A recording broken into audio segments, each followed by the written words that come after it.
Estamos hablando de la contaminación medioambiental, atmosférica, que se da en las principales ciudades de nuestro país. Como lo dijimos al inicio del programa, hoy México está claramente concentrada su población en zonas urbanas, en grandes zonas metropolitanas.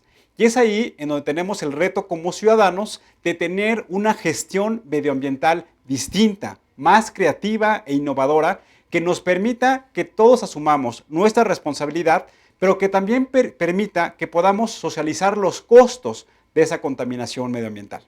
Como lo anunciamos, hoy tenemos en el programa una organización de la sociedad civil, VITA, que ha venido trabajando en los últimos 3 años en cómo contribuir a tener un mejor medio ambiente, en cómo generar un esquema de reforestación en nuestro país que tenga como objetivo muy claro que todos vivamos en un ambiente mucho más sano, y nos acompaña su presidente, Jesús Cuanalo. Jesús, bienvenido, gracias por acompañarnos. Gracias por la invitación, muchas gracias. Jesús, para iniciar nuestra conversación, me gustaría preguntarte, ¿qué significa para ti ser un buen ciudadano? Pues un buen ciudadano es empezar por uno mismo, dejar de ver en los demás la responsabilidad de nuestros actos. Cada que alguien habla de que hay que hacer algo por la naturaleza, por la sociedad, siempre pensamos en el vecino. Creo que buen ciudadano es sí pensar en los demás, pero cómo podemos hacer algo mejor por los demás y empezar por uno mismo. Platícame de Organización VITA, ¿cómo nace? ¿Qué proyectos ha emprendido? Pues VITA es una ONG ambientalista, significa vida, más interacción, más trabajo, más ambiente. ¿Cuál es el objetivo? Pues tratar de promover una conciencia del aprovechamiento sustentable de nuestros recursos naturales y del cuidado, ¿no? Con la idea de que el hombre forma parte del ecosistema, dejar de ver a la naturaleza y al hombre de manera separados y tratar de integrarlos, crear conciencia en la sociedad. En VITA tenemos una revista que la distribuimos en varias partes del país, incluso en algunas tiendas que tienen kioscos importantes de revistas, pues tratando de fomentar esta cultura en la ciudadanía. Y en los años que han venido trabajando ustedes con la sociedad civil, ¿han identificado que ha evolucionado esa conciencia de protección al medio ambiente? Yo creo que mucho, sobre todo ahora que hay medios de comunicación masivos, que hay redes sociales, que a través de los smartphones todo el mundo está contaminado. Yo veo que la gente por lo menos se manifiesta más, ¿no?, acerca del tema ambiental, como que hay una mayor cultura, pero creo que es un tema que apenas está empezando a tomar su verdadera dimensión. Falta mucho por hacer, mucho por crear conciencia. Creo que tenemos que pasar del dicho al hecho, ¿no? Todo el mundo opinamos, ahora falta que todo el mundo actuemos. O sea, claramente hoy las personas nos quejamos tal vez o emitimos alguna opinión sobre las características del medio ambiente, pero la pregunta es si realmente hoy la sociedad civil organizada, los ciudadanos comunes y corrientes como tú y yo, estamos llevando a cabo acciones que permitan en un mediano plazo tener un mejor medio ambiente. Yo creo que sí están haciendo muchas acciones, la verdad creo que no son suficientes y otras tantas creo que hace falta informarnos más. Hay muchas organizaciones ambientalistas que se van al extremo radical y que a veces al tratar de sobreproteger algo estamos ocasionando sin quererlo una presión social mayor sobre los recursos, ¿no? Entonces creo que sí tenemos que actuar como sociedad, nos toca como sociedad, la mejor manera inclusive de hacer que los gobiernos se interesen más en los temas que nos importa, pues es justamente estar organizados, ¿no? Oye, Jesús, ¿y qué tipo de acciones están llevando a cabo para que nuestros amigos que nos ven conozcan y puedan identificar si les interesa y quieren asumir un compromiso de participar en esas acciones? Pues mira, lo primero es a través de la comunicación, como te lo decía, a través de la revista y de las redes sociales. Nos encantaría que la gente contribuya con artículos, con ideas, de estar creando conciencia. Creo que por esa parte se empieza. ¿Cómo se llama la revista para que nuestros amigos que nos ven? Es la revista VITA. Y te decía, la ONG es VITA, vida más interacción, más trabajo, más ambiente. Y lo otro es que pues estamos vinculados de alguna manera con un trabajo permanente en el medio ambiente. Lo que pasa es que VITA surge de la iniciativa de una empresa que yo dirijo en el sector forestal, y esta empresa dijimos, bueno, pues está bien, nosotros hacemos estudios, desarrollamos, tenemos conocimiento del medio, pero cómo contribuir por la parte social, ¿no? De todo esto que nosotros estamos conscientes que está ocurriendo en nuestro entorno, cómo involucrar a la gente. Entonces hay una interacción de trabajo, y con la Sociedad Mexicana de Profesionales Forestales, que ahora presido, Pues Vita ya existía cuando tomamos la presidencia de la asociación y es un trabajo constante de estar promocionando el aprovechamiento sustentable de los bosques en el país y actividades que tienen que ver con el tema, ¿no? Como trabajos de restauración forestal, reforestación, campañas como te decía, de conciencia. Así que pues andamos ahí muy metidos en el tema.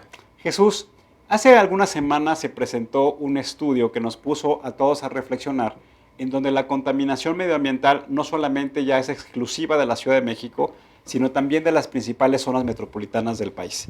Se hablaba en este estudio de Guadalajara y Monterrey como parte de las grandes zonas metropolitanas, pero también llamaba mucho la atención que se mencionaba de los altos niveles de contaminación en la región del Bajío, que fundamentalmente son ciudades en donde ha habido una expansión económica importante en los últimos años, pero también hay una actividad industrial importante. Y eso lo que nos lleva es que hoy tenemos que reflexionar en cómo como ciudadanos debemos exigir a las autoridades y nosotros debemos asumir responsabilidades en tener un modelo de gestión medioambiental distinto.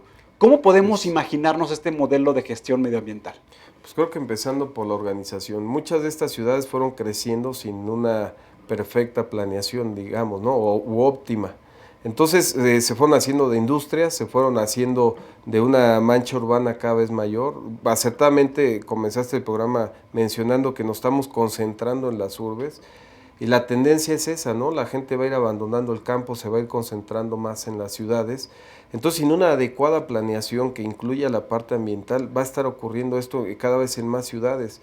Estamos hablando, los lugares que mencionaste coincide que hay industria, que hay una creciente población, que se ha ido abarcando lo que antes eran zonas para empezar de alto rendimiento agrícola, hablando por ejemplo de Guanajuato, y que la mancha urbana se va comiendo también áreas boscosas, ¿no? O áreas que fueron bosque y que en vez de restaurarlas con árboles, pues las llenamos de más casas. Yo he visto además que en el crecimiento demográfico no hay una prioridad de lo ambiental. Digo, me voy a ir a un ejemplo muy simple. Se están haciendo centros comerciales en el país, como que la señal de que una ciudad se está modernizando, tú ves una nueva plaza muy bonita. ¿Y qué ocurre? Esta plaza viene acompañada de una plancha impresionante de concreto, que es además una isla de calor, que no permite que se filtre el agua al subsuelo, como son los estacionamientos, y no vemos que los alcaldes o las autoridades locales o ambientales o federales digan, oye, pues está bien, tú vas a hacer un centro comercial, es necesario, pero estás obligado a que la mitad sea área verde. Por citar un ejemplo, ¿no? Claro. Y apreciamos hoy en día el desarrollo de la ciudad, de las obras de los gobernantes en la infraestructura que hacen. Avenidas, calles, puentes, ¿no? Es como que lo que va marcando el éxito. Todas estas obras deben de ir acompañado de actividades mucho más enfocadas realmente a la parte ambiental. El crecimiento, por ejemplo, si nos vamos a fondo a revisar si SST o CFE en sus mitigaciones de impacto ambiental realmente están reforestando, si están haciéndolo con las especies adecuadas y más aún, si está sobreviviendo lo que están usando para reforestar, o realmente está en el papel que hay que mitigar el impacto ambiental de estas grandes obras, pero no hay un seguimiento, ¿no? O una responsabilidad para todo esto. Entonces, hay muchas explicaciones de por qué la contaminación, y creo que estamos a tiempo de actuar porque lo vamos a ver en muchas más ciudades de nuestro país. Claramente el desarrollo urbano no está peleado con la protección del medio ambiente, sino todo lo contrario. Tenemos que identificar el desarrollo urbano acompañado o teniendo como prioridad la protección del medio ambiente. Así Tú ahorita mencionabas de la creación de grandes zonas urbanas en donde lo que impide estas grandes planchas de cemento o de asfalto o de concreto, como queramos llamarle, es que no se recupera el agua, los mantos acuíferos. Ya hicimos aquí un programa, recordar a nuestros amigos que nos ven, de cuál es la posibilidad de que tengamos una crisis del agua en nuestro país en los próximos años, en donde nos estamos agotando las principales reservas de agua, en donde está creciendo la demanda en virtud que está concentrando en las zonas urbanas. Así es. En México estamos hablando en las últimas semanas, en la Ciudad de México en específico, de una crisis medioambiental. La pregunta es, ¿la estamos tratando como una crisis o la estamos viendo como parte de un fenómeno en donde no estamos llevando a cabo decisiones y acciones extraordinarias para enfrentarla? Creo que no la estamos viendo como una crisis, la estamos viendo como una contingencia, ¿no? O sea, algo que va a pasar. Como algo pasajero, temporal. Exactamente, ¿no? Y ¿sabes a qué le estamos apostando? Hay que decirlo con todas sus palabras, a que venga la época de lluvia y de viento. A eso le estamos... Entonces, creo que las medidas que se están anunciando no dejan de ser parciales justamente en una visión de contingencia.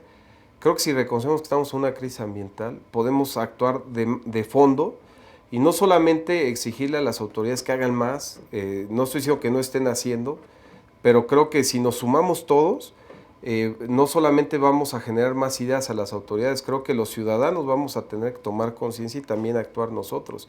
Te decía hace rato, empezar por nuestra casa, ¿no? ¿Y qué tipo de acciones Organización Vita ha identificado que en las grandes ciudades, en las grandes urbes, como el caso de la Ciudad de México, podían contribuir a mejorar esta gestión medioambiental? Puede ser muchas. Mira, a mí me sorprende que en pleno siglo XXI haya omisiones o cosas que no se estén atendiendo por las autoridades. Hablando de la Ciudad de México, pues tratamos de ponernos como una ciudad de primer mundo en ciertos temas, ¿no? Sobre todo sociales. Sin embargo, está llena de topes la ciudad. Los topes tienen mucho que ver con la contaminación vehicular. Está bien que al ciudadano nos quieran cargar la responsabilidad. Finalmente los automóviles ocasionan más del 40% de la contaminación. Sí es lógico que al atacar la circulación vehicular, de manera pronta vas a bajarle a los contaminantes, pero tú no le puedes exigir al ciudadano que deje de usar el vehículo si no tienes el sistema colectivo de transporte óptimo. Tenemos cosas muy difíciles de erradicar porque hay grupos fuertes detrás de estos como lo son los transportistas, pero como a estas alturas sigue existiendo microbuses, combis, que aparte de ser vehículos inadecuados, inapropiados, peligrosos, no solamente contaminan y se brincan las normas ambientales. Yo creo que nunca has visto un microbús en un verificentro, ¿no? El asunto está que hacen su propia ley, tienen omisiones al reglamento de tránsito, entonces ocasionan caos vial, ocasionan accidentes, que tiene que ver con la contaminación, que tiene que ver con que la gente prefiera usar el vehículo que usar estos medios de transporte, que hay en la ciudad, pero sobre todo en toda el área conurbada, ¿no?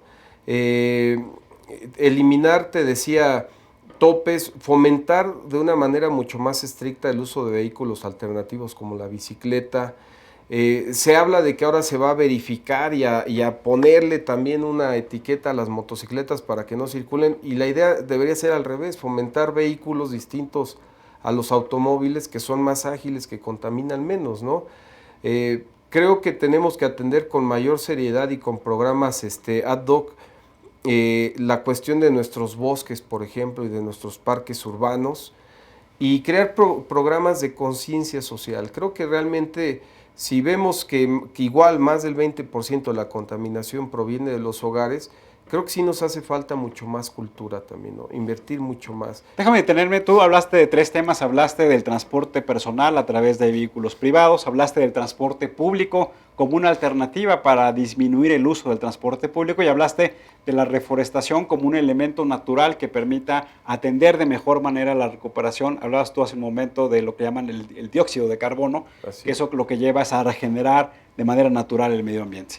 Y déjame detenerme en el uso del vehículo privado. Hoy claramente en nuestro país no existen los incentivos fiscales. Hay, que es la condonación del impuesto sobre adquisición del vehículo y la tenencia, pero no hay realmente un esfuerzo importante del gobierno para que tuviéramos una meta y una visión de futuro donde dijéramos, ¿por qué no nos proponemos que en la Ciudad de México o que en las principales ciudades metropolitanas el 20 o el 30% de los vehículos que circulen en los próximos años sean eléctricos o híbridos, por ejemplo? Así es. Entonces, faltaría que tuviéramos esa visión de futuro que a todos nos permitiera estar encaminados y poner los incentivos adecuados. ¿Conoces algún ejemplo de alguna zona metropolitana en el mundo que haya tomado esas medidas? Fíjate que no, yo he visto que hay, por ejemplo, que empieza a haber el uso de taxis eléctricos, ¿no? Y seguramente está acompañado pues de incentivos fiscales a las compañías que claro, operan los taxis. Aquí en México, hablando de vehículos eléctricos, son carísimos, o sea, realmente no se trata de que puedas contribuir al medio ambiente, se trata de que te puedas dar el lujo de comprar un auto que vale muchísimo dinero. Se tiene que hablar de incentivos económicos, fiscales y de todo tipo para una persona que adquiera un vehículo de estos, para los vendedores de los vehículos para que bajen su costo y aún así van a quedar muy elevados. Yo creo que el vehículo, ya sea eléctrico o de otro tipo, el automóvil, perdón, tiene que pasar a un segundo plano ya en una ciudad como esta. Tú vas a ciudades europeas y ves que hay un respeto tremendo por el ciclista, que hay un uso muy amplio de la motocicleta, pero está acompañado de normas, de leyes, de toda una cultura alrededor de esto, donde de plano se corta la circulación de vehículos. Pero insisto, tienen una inversión importante en transporte público, ¿no? Bueno, yo quiero dejar mi auto estacionado, ¿cómo le voy a hacer? Bueno, pues tengo un transporte público de calidad que además no contamina. Creo que en México invertimos mucho en cosas superficiales, gastamos muchísimo dinero y tal vez si nos esforzamos y le invertimos más al medio ambiente podrían cambiar las cosas. Digo un ejemplo, es entendible que hubiera un recorte presupuestal en muchas dependencias en el país, pero a la Secretaría de Medio Ambiente pues, se le recortan 10,000 millones de pesos, ¿no? Porque no deja de ser a lo mejor un tema secundario presupuestalmente hablando. ¿Y por qué no al revés? Decir, bueno, ¿qué cosas no podemos sacrificar por nada? Que desde mi punto de vista es la educación, el medio ambiente y la sociedad, ¿no? Ahora, y creo que también lo que es importante es que identifiquemos que el sistema de vialidad de las principales zonas metropolitanas de nuestro país no necesariamente está adecuado a las nuevas necesidades y condiciones. O sea, claramente hemos escuchado muchos comentarios y muchas críticas en donde claramente el presupuesto público va orientado para obras que benefician al conductor de vehículos privados versus el transporte público. La pregunta es, ¿cómo tenemos que imaginarnos de manera distinta el transporte público? Pues se tiene que crear un transporte. Aquí en México ya tenemos el Metrobús, ¿no? Que ha sido una muy buena alternativa. Pero insisto, se tiene que erradicar ya el sistema informal. O sea, no puedes tú estar hablando de decisiones de primer mundo cuando ves pasar un microbús con gente colgada de la puerta, ¿no? Se tiene que hacer rutas de transporte con un servicio profesional, con personal capacitado, con transporte adecuado. Y hay muchas alternativas que además no utilizan combustible fósil, ¿no? Por ejemplo, los tranvías, por citar un ejemplo. Que se canalice la inversión no nada más a vías de comunicación como las calles, las avenidas, sino los segundos pisos, por ejemplo. Los segundos pisos, sino que se invierta más en transporte urbano en la Ciudad de México y en el Estado de México y los municipios conurbados. La otra es que estás hablando de una contingencia, de una crisis. ¿Por qué no abrir las vías de cuota cuando está declarada una contingencia? Decir, bueno, pues ahora vamos a circular todos, vamos a buscar una salida donde todos podamos circular más libremente. Creo que el transporte público debería de ser la primera opción para que tú le des alternativas para dejar el vehículo en casa al ciudadano, ¿no? Ahorita yo te podría decir, bueno, pues yo hoy cumplí dejando mi coche guardado, pero me vine en Uber. Bueno, no deja de ser el uso de un vehículo que usa combustible fósil. Creo que necesitamos de veras encaminarnos a hacer una ciudad mucho más organizada en este tema.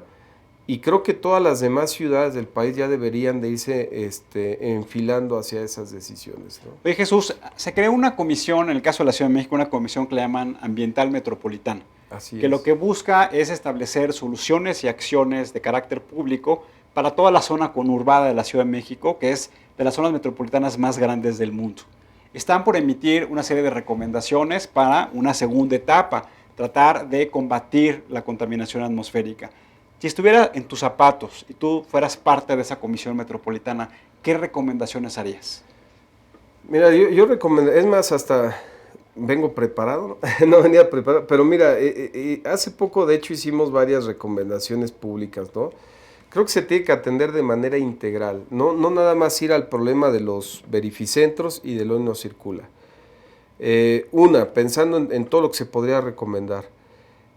Erradicar la corrupción de los verificentros.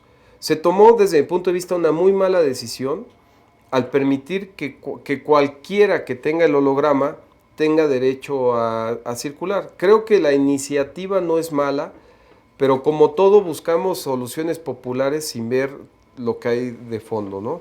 Entonces, a ver, yo voy a proponer y me voy a llevar incluso a la corte que todo el mundo puede circular si su coche pasa a la norma. Pero no tomamos en cuenta que los verificentros, pues la gente va y paga lo que ya hasta se le llama brinco y todo el mundo puede obtener una calcomanía doble cero, esté como esté las condiciones de su vehículo, ¿no? Entonces, de un año para acá, de repente empieza a circular 1,5 millones más de vehículos. Ese es uno de los problemas que en realidad estamos viviendo en este momento. Y a la comisión pues no le queda más que restringir de manera más estricta el uso del vehículo. ¿Saben qué? Pues hoy no circulan parejo todos los de tal calcomanía y además les voy a estar aplicando, según como esté la calidad del aire, distintas fases de contingencia para que no estén circulando autos. Entonces tiene que reformar, modernizar los verificentros, reformar la manera en que se administran y la manera en que se supervisan. Creo que se tiene que volver a una manera estricta a que los que más contaminan no circulen. Mucha gente dice, oye, pues esto le pega a los que menos tienen. Sí es cierto, y por eso se les tiene que ofrecer un mejor medio de transporte colectivo. La otra es que vivimos cosas de verdad muy de tercer mundo en la ciudad, obra pública. Tú vas circulando y te das cuenta que se establece obra pública sin la mejor logística, sin un abanderamiento, que no trabajan de noche, que trabajan en horas pico, que no hay ningún policía ahí y que además si a un obrero se le ocurre en este momento atravesar una máquina, te para todo el tránsito de una vía de comunicación, con todo lo que eso implica, ¿no? Un tema al que todo el mundo le da vuelta que son las manifestaciones públicas, porque todos tenemos derecho a manifestarnos. Pero también todos tenemos derecho, según la Constitución, a circular libremente. Entonces, nadie regula las manifestaciones públicas porque a todo mundo le pueden servir en algún momento, ¿no? En algún momento yo puedo estar en desacuerdo contigo y pues me bajo aquí, te bloqueo Reforma, ¿no?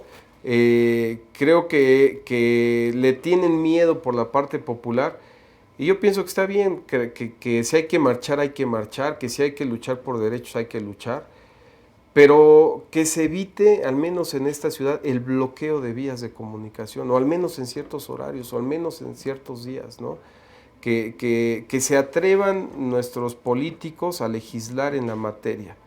Creo que reglamento de tránsito, verificación, licencias de conducir, tienen un fin más recaudatorio que preventivo. Por ejemplo, en esta ciudad de primer mundo, en ciertos temas sociales, no se tiene que hacer examen para obtener una licencia de conducir.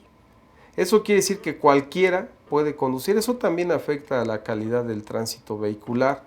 El hacer un examen como debería de ser limita la cantidad de choferes y el interés por tener un vehículo. Ahora es al revés. Ahora un coche casi te convencen de tomar un crédito, ¿no? Antes tú luchabas por un crédito de un coche. Ahora es muy fácil tenerlo y la gente primero se compra el coche y después va y se saca Pero la imagínate que esa licencia. estrategia de accesibilidad al financiamiento para adquirir un vehículo estuviera asociada con los incentivos fiscales para adquirir vehículos con ciertas características menos contaminantes, híbridos, eléctricos. Entonces, claramente tendríamos una política pública de mediano y largo plazo para transformar el parque vehicular de nuestras ciudades. Estoy totalmente de acuerdo, ¿no? Y que sea más difícil obtener un crédito automotriz y que sea más fácil obtener un crédito para un vehículo híbrido. Se subsidian muchas cosas en nuestro país. Bueno, pues que te subsidien en parte si adquieres un vehículo híbrido o eléctrico. Lo que decíamos hace rato son muy caros, ¿no? Entonces puede ser una buena alternativa. Y te decía que quitarle el sentido recaudatorio también, ¿no?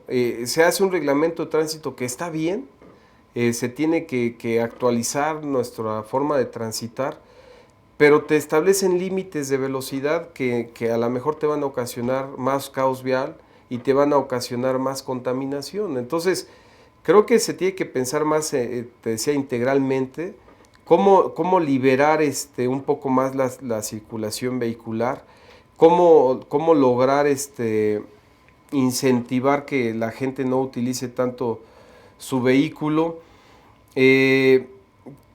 Si yo estuviera en esta comisión, como tú decías, ¿qué haría? pues obligar a que en una contingencia ambiental las vías privadas se abran, como decíamos hace rato, las autopistas urbanas, pues se abran a la circulación, que el chiste es que despejemos la contaminación del aire, ¿no? Eh, Hay que invertirle mucho más a los bosques y parques urbanos de la ciudad, pero también hay que ser conscientes de lo que rodea a la Ciudad de México. Tenemos una cantidad interesante de tiraderos a cielo abierto de basura, que también generan gases, que generan contaminación, que tiro por viaje se están quemando, lanzando una gran cantidad de toxinas al aire. Yo no entiendo por qué al día de hoy no hemos invertido en programas para reciclar la basura. Creo que la gente está ya a un nivel de conciencia que le entrarían a estos programas, pero pues ¿de qué te sirve reciclar si al pasar el camión de basura va a revolver esto? Te decía que en bosques y parques urbanos se tienen que hacer políticas especiales. Hace rato, antes de empezar la entrevista, tú me platicabas sobre la idea de incentivos fiscales a la industria también para que se retire de la zona, ¿no? Y creo que también se puede buscar por ahí, decir, bueno, la industria que quiera irse a otra parte o que quiera cambiar sus mecanismos de emisiones de sus desechos, ya sean al aire o de manera sólida o líquida, pues van a tener estos incentivos fiscales y estos beneficios. Creo que también en cuanto a vivienda, hay que regular ya. Aquí México está creciendo ahora las colonias para arriba. Hace poco una persona me decía, oye, mi edificio es nuevo y somos 300 departamentos. Imagínate, o sea, es una colonia completa. Y estamos creciendo hacia arriba. El problema es de todo el país, por sigue llegando gente buscando mejores oportunidades aquí. Pero perdón que te interrumpa, yo creo que un poco platicábamos que el desarrollo urbano no está enfrentado con la política medioambiental. Si tú tuvieras una política, como se ha venido mencionando, de redensificación de las ciudades, en donde aproveches de manera más eficiente los terrenos que estén en los círculos concéntricos de las ciudades, pero que eso estuviera articulado con una política de recuperación del agua pluvial, que estuviera asociado en generar huertos urbanos que permitan a las personas pues reforestar el medio ambiente donde están viviendo, que tuviera una política de reciclaje de la basura que están generando estas nuevas zonas habitacionales, pues claramente tendríamos una gestión medioambiental integral, como tú lo has mencionado.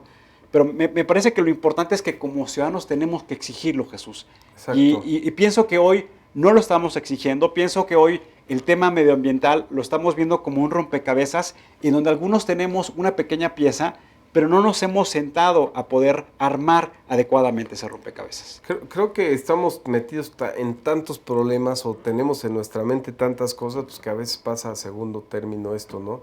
El ser humano somos un poco egoísta. El ser humano, finalmente, si ya nos cae el 20 que esto tiene que ver con nuestra salud y con nuestra propia supervivencia, vamos a tomar una conciencia diferente. Creo que sí le debemos exigir a nuestros gobernantes, a nuestros legisladores, que en todo el país, no nada más aquí en la zona metropolitana, se haga esto que tú mencionas, ¿no? Que toda la política vaya acompañada de acciones reales y contundentes, y a lo mejor hasta exageradas, ¿no? Por ejemplo, alguien te puede decir, oye, yo estoy cumpliendo pues con tener 10% de áreas verdes en mi estacionamiento, y pues tú ves unos arbolitos raquíticos. Si no me importa, aquí, si tú quieres estar en mi ciudad, 50% va a ser área verde. Si le quieres invertir aquí, si no, pues vete a invertir a otro país o a otro lado, ¿no? Tenemos que darle prioridad. Zonas de alto valor productivo, por ejemplo, se están convirtiendo en fraccionamientos, o zonas de alto valor ambiental. Hay que etiquetar esas zonas y no permitir que se establezcan desarrollos urbanos ahí. Pero a los dueños de esos terrenos les tenemos que dar alternativas para que puedan competir con el costo de la mancha urbana. Por ejemplo, nosotros les exigimos a los dueños del bosque, cuídalo y sé sustentable, ¿no? Un término que a lo mejor la gente ni siquiera a veces puede comprender, ¿no? Y yo aquí en la ciudad le estoy exigiendo al del bosque pues que cuide sus árboles para que yo pueda tener aire y agua, pero ¿yo qué le estoy dando a él? En realidad las comunidades más pobres son las dueñas de esos recursos. Entonces tiene una presión social tremenda de esos recursos naturales. Entonces la manera de ayudar a que las ciudades preserven es establecer normas muy claras. Hay muchos ejemplos de ciudades en todo el mundo que tú ves que están construidos los manchones de las colonias, dejando áreas verdes muy grandes entre unos y otros. Creo que eso es parte de la solución. Y nosotros aquí vamos creciendo así como muégano, ¿no? En cualquier ciudad que vas del país estamos creciendo. Y en este horario, en cualquier ciudad del país que estés transitando de norte a sur, estás en un calor terrible, porque estamos creando unas planchas de concreto gigantescas. Aquí el interés es crear casas. Otro problema que tenemos también aquí en el área metropolitana, pues es que la mayoría el agua que llega aquí a Ciudad de México tiene que recorrer muchos kilómetros para que la podamos tener. Tendríamos que estarle pagando los servicios ambientales que nos están dando, aquellos bosques lejanos que nos mandan el agua acá, tendríamos que estar invirtiendo y ver que el problema no es nada más local, ¿no? Y también en el área de la zona metropolitana hay muchas ciudades que toman el agua de pozos y que sus ríos están contaminados. Aquí en la cuenca hay muchos ríos contaminados que bien podrían estar siendo tratados y tener una solución también, ¿no? a otro de los grandes problemas. Entonces hay muchas cosas que no se están atendiendo, que van más allá nada más de la verificación o del hoy no circula, pues que nos podrían ayudar a cambiar las condiciones ambientales en la ciudad. Jesús, se nos ha acabado el tiempo. Muchas gracias por el trabajo que llevan a cabo en Vita. Muchas gracias por compartirnos esta información y los invitamos a que lo sigan haciendo, porque claramente es uno de los retos que tenemos como ciudadanos. No, al contrario, muchísimas gracias. Yo los felicito, porque tener un programa que esté cultivando la conciencia del ciudadano, pues también son de los nuevos pasos que está dando la sociedad, yo creo, como parte de este crecimiento que tenemos. Jesús, muchas gracias por tus comentarios. Gracias por ustedes. Y amigos, les recordamos, está por votarse en la Ciudad de México una nueva constitución. Los partidos políticos están haciendo campaña para atraer el voto de los ciudadanos. Y nos parece que uno de los puntos importantes es que les exijamos que nos propongan, que nos planteen y que nos expongan de una manera muy sencilla cuál es el modelo de largo plazo de gestión medioambiental que debe tener nuestra ciudad. Cómo transformar el sistema de transporte público, cómo transformar el esquema de tránsito, de vialidad en las ciudades, cómo generar los incentivos fiscales para sacar de las zonas metropolitanas las industrias contaminantes, cómo contribuir a que los ciudadanos con nuestro pequeño granito de arena, como puede ser reciclar la basura y que vaya acompañada, que los camiones de basura tengan esa capacidad de llevarse la basura reciclada, cómo podemos plantar nuevos árboles, pero que esos árboles no nada más sean de una sola vez, sino que crezcan como van creciendo nuestras familias. Tenemos que pensar que el medio ambiente es algo en el que vivimos todos los días y nos afecta de manera directa a cada uno de nosotros y a nuestras familias. Les agradecemos mucho que nos hayan acompañado en el programa de día de hoy y les recordamos, ante todo, seamos buenos ciudadanos. Nos vemos en la próxima.